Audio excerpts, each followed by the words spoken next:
Welcome back to another episode, guys. We're so excited about all the feedbacks we've been getting from our previous episodes that we've posted. We are so grateful for you guys for liking, commenting, sharing, guys. And one other thing, guys, if you haven't turned on your post notification, please do, because that's the only way you're going to know when we actually post videos. And keep sharing. We know we're new.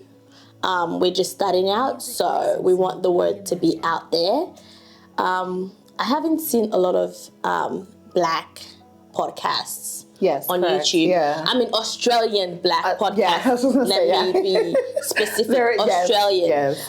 And we are in Australia. So we would really love for you guys to support this little movement as we grow and learn with you guys. Right? Correct, So let's jump into today's topic. Today's topic is more of a, should I say, it's a touchy topic, touchy situation, I guess. Yes, very touchy for a lot of people.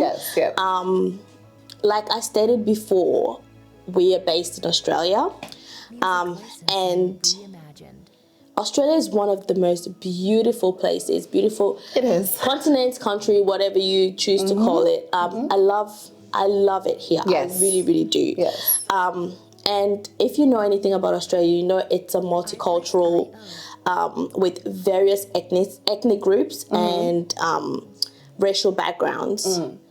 However, though, despite all the diversity in this part of the world, there's a lot of racial bias. Correct. So that's what we want to talk about today. Racial bias and discrimination in Australia. We are both doing the 75 hard. So today we don't have no alcohol. Okay? But still, we're going to talk. So should we talk? Yes, let's talk. Let's talk. All right. So like I stated before, Australia has so many different ethnic groups, so many nationalities. Correct. But racial bias and discrimination is something that is so evident in Australia. And it affects many, many, many individuals and communities. Okay?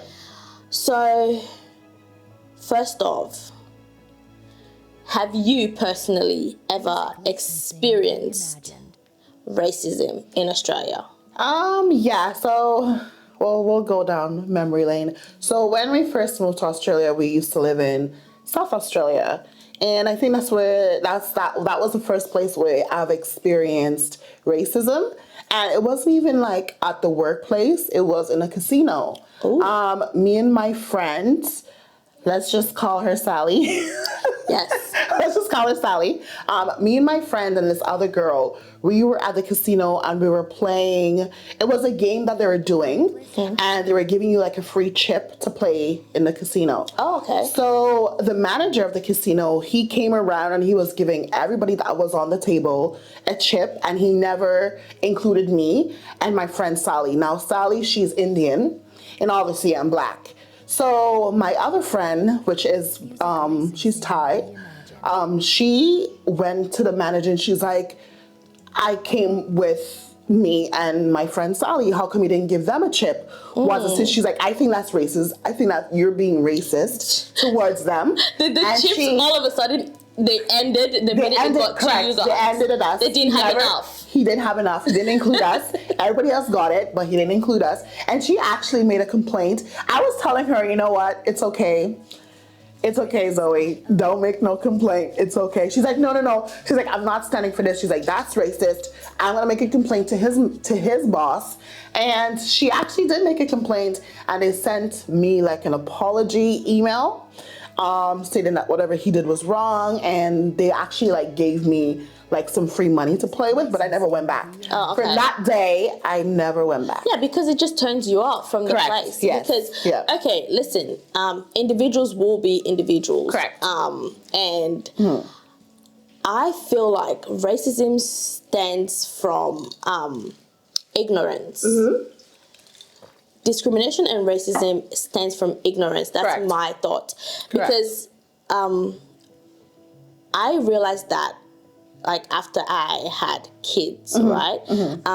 Being a mom, and obviously kids, they're very curious. Yes. They're very, they want to know. They want to know everything, And for example, my daughter, she's extremely friendly to everybody. Yeah. You know, she doesn't look at your skin color or whatever. They don't see color, correct. At all. Yeah. And I remember with my son, when he was much younger, he had this habit of saying hi to everybody. Yeah. We would go to the shopping center, hello, hi, hello, hi. And my thinking is, if a little kid, a 1-year-old, on a shopping cart says hi to you, you would think, oh my God, exactly, that's so cute. So cute. Hi back, exactly, yes, right? yeah. And my son goes, hi to this lady. Yeah. She was literally, I don't know how many feet away from us, but she was really close. And we were the only 3 people on the aisle. So literally, I knew she could hear him. Yeah. Right? And then he said it again. Hello. Yeah. And she didn't respond.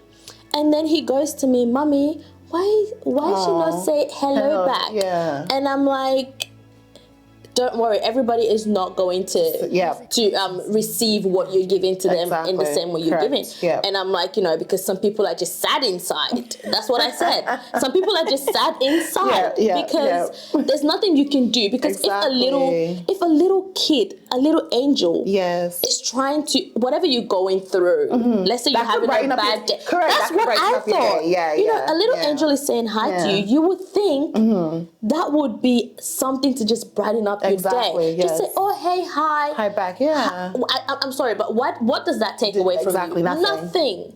But then you made him feel bad. And that's where I feel like racism starts from. Because if I then went to my son and said, yeah, that's how those people are. Those that's type of people, that's putting thoughts in his head. So I feel like we can change these things from the adults. Correct. It starts from us. You know, it starts from us. And me personally, listen, I've been in this country now for 18 years. And my very first week in school, in high school, my very first week, but obviously we're new. My dad didn't have a car at that time, so I had to catch the bus. Not the school bus, the public bus. And we had been taught how to catch the bus, what number of bus to catch, blah, blah, blah, and where it would drop me off when I get to school and where it would drop me off when I get home, where to get off. So I knew that. So I caught the bus, coming back, going to school. It was fine. My dad caught the bus with me going to school. Coming back, it was just me on my own, but I knew where to stop, right? So I'm sitting in the bus, and then this gentleman comes in the bus with a brown paper bag. You know, obviously there was alcohol in there. And he sits, he walks in and he sits behind me, behind the chair behind me. And then he goes, I guess he wasn't satisfied seeing me in the bus. So he got up and comes and goes, get up. And I'm like, excuse me? Just like that? Yeah. He's like, get up. And I'm like, excuse me? And then he goes, get the F out of the bus. And I'm sitting like shocked because I'm like, hang on, wait. What is going on? Happening? I was scared because this man is holding a bottle in his hand. And there are other people in the bus and nobody is saying anything. And I'm like, oh my God, I'm so sorry. So I moved seats. Okay? Moved seats. And then he follows me to the next day and says, I said, get the F out of the bus. And I'm like, wait, what? Why? Don't question me, you black. Started going off, you black fucking cunt, you monkey, blah, blah, blah, blah, blah. And this is in the bus, where there are other people. And nobody is saying anything. And then he whips the bottle out. So I get scared and I press the button. And then the driver stops and I get off. And this was like your first week? First week. That was the first week and the last time I ever caught a public bus. So I got down and I was shaking. I got down from a stop where I didn't even know. So I was lost completely. Completely lost. So I'm trying to like look at landmarks, trying to see maybe I've recognized something, trying to walk. It took me 3 hours to walk home from where I was. because I kept going in circles. So where the bus had stopped me wasn't that far away from my house. Yeah. But I just didn't know in what direction to go in. Yeah. So I got home by 5 o'clock.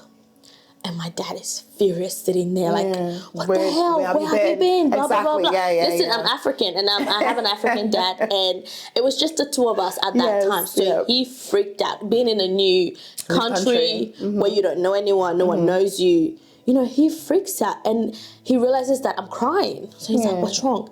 And then I explained to him what had happened. And listen, my dad is a man that don't take no bullshit from nobody. And he goes, let's go. And I'm like, where are we going? To the bus depot. Lucky for us, the bus depot wasn't too far away from our house. Literally a 10-minute walk. So we walked to the bus depot. And I'm someone that I have been taught from a young age to take note of numbers. When I get into cars, whatever. Take note of certain things like number plates or whatever. So I took down the driver's number. The number, I knew the number of the bus, but then the driver's number, because they usually have their numbers with their IDs up on the So I took note of the number. So when we went to the bus depot, they tried to like say, "There's no way the driver would have stopped and let her out," instead of like, you know, throwing the other one out of the bus. And I'm like, well, that's what happened. And he didn't even say anything. The bus driver didn't even and then buses have cameras. So they go, okay, what's the bus's number? Obviously thinking that I wouldn't know it. And I told them. And then they go, okay, we'll find out. The bus driver actually just came in for the day. That's his last trip. And then they asked him and he said, no, that didn't happen, blah, blah, blah. And my dad goes, there's camera in the buses, right? I want to see the footage. Exactly. And he pursued it, and then obviously he wasn't trying to, you know, he was just trying to let them own up and know that, listen, it's not okay. A young girl, you know, that you guys did this to, and what if something else had happened to her while she was walking home? You know, you had a duty of care. And listen, this is not to say that we haven't had, obviously I've lived here for 18 years, like I said. I've had lovely experiences. I've met lovely Caucasian. I have interacted with lovely, you know, but unfortunately, they're the bad apple. There are bad apples. Yes, bad apples. Correct, and I feel like education has to be, some type of education has to be given to certain individuals or in schools. Because, well, you came here much older, so you didn't attend. Well, in Canada. So when I left the Caribbean, I was 11, 12? And then I had to go back a year because the schooling is different, so I had to go back a year. But even with there, it's not really like being discriminated against, but it was kind of like funny for the kids because they were kind of making fun of me because of my accent that I had. So they're like, "Oh, say this," and they would laugh, type of thing. So in my mind, I never spoke. It made you self-conscious. Correct. So like sometimes now, even now, when I say certain words, it still sounds like I have an accent. But sometimes I have to think about, okay, how should I say that word in my head? This is the thing. Everybody has an accent. Correct. Yeah. Someone from Australia has an accent. Correct. Someone from London has an accent. I'm from Africa. I'm going to have an accent because I wasn't born here. Correct. I might be able to speak English very well. But of course I'm going to, because this is not my background. Correct. Yes. And acceptance is what needs to be taught. Like when the high school I went to, the very first high school, I was the first black kid and only black. The entire school. I was the first. I'm not going to mention the school's name, but I was the first black kid in that school. So the kids asking you question like, "Oh, you're from Africa. Did you live in a hut? Did you ride an elephant to school?" I'm like, this was in 2007. 2007. And kids are asking you these questions, and you're like, what kind of ignorance is this? Like, what kind of ignorance is this? How do you not know that infrastructure it's exactly the same as it is here? Correct. Yes. So that's what I mean by education needs to be given. And it's not just like in the schools or I guess entertainment sector, or you know what I mean. It's also in the workplace. So I'll just say like one snippet of where I think like people of color was being discriminated against.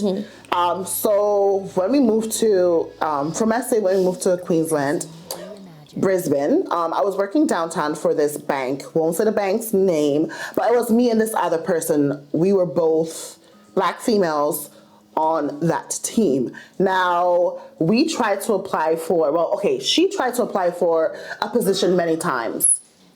And for whatever reason, and she's been there for like 2 years, right? Before you? Before me, correct. Okay. So she wanted to apply and move up, do something different, because she's just been stuck in this position, and she knows everything about the position already, so she wants something better. She wants to elevate, she wants to move up, right? So she's been trying so hard to apply for different positions, and she's always getting knocked back, saying it's either the position is closed, or we're not gonna fill the positions yet. And then but the reason why I say they discriminated against people of color, one, when they told her that, within a month they hired someone for that position, and it was a Caucasian person. Now, with me, I think I was discriminated against because I was on a contract position. I understand that they didn't have to renew my contract, but they did discriminate against me because, one, I was pregnant. They knew the situation. They knew ahead of time. And I said, well, this is a situation. I need to work. Would you guys renew my contract, type of thing? And they said no. And your type of work, you can work from home. That's correct, yes.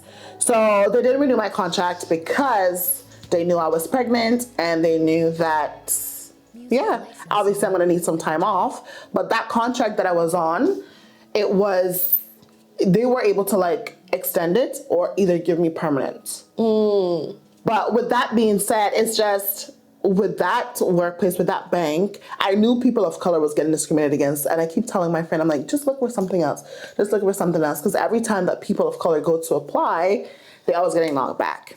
So I don't even know if she like got in a different position now in that company. Is she still in the same company? Yeah, she's still in the same company. So this is the thing that I don't understand about certain companies, right? If you have a worker, an employee, who is willing and has been with you for so many years, and they do their job diligently, exactly how they're meant to be doing their job. I don't get it. Exactly. Yeah. What does it matter what they look like? Yeah. Do they do their job? Are they bringing you money? That's what matters. Yep.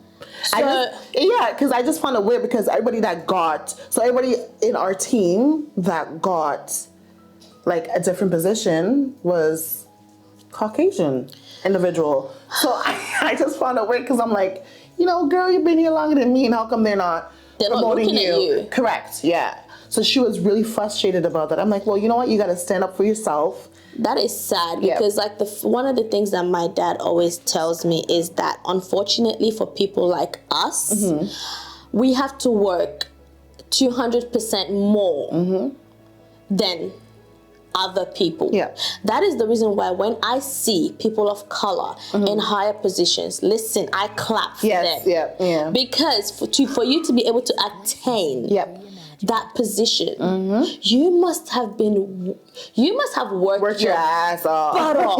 Or you're just fortunate enough to be in a company where they actually value you as a person, not what you look like. Correct. These are instances from both of us, personal instances where we feel like racial bias has taken place. But there has been several instances of racial biases in Australia, including discriminatory policies as well.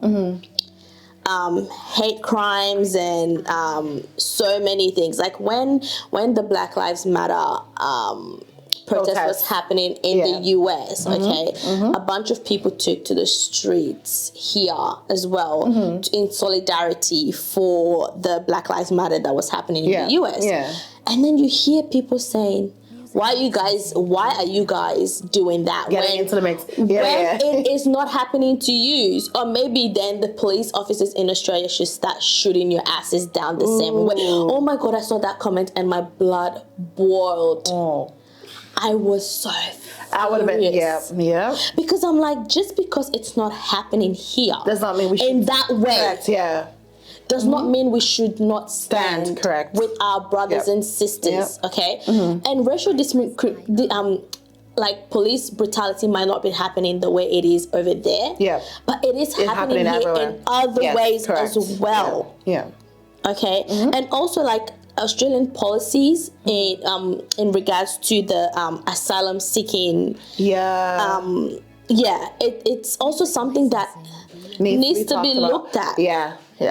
Because like I didn't come to Australia as a refugee, but I know people that have come, and I was very fortunate, or I was very fortunate enough to because I came with a higher level of English speaking.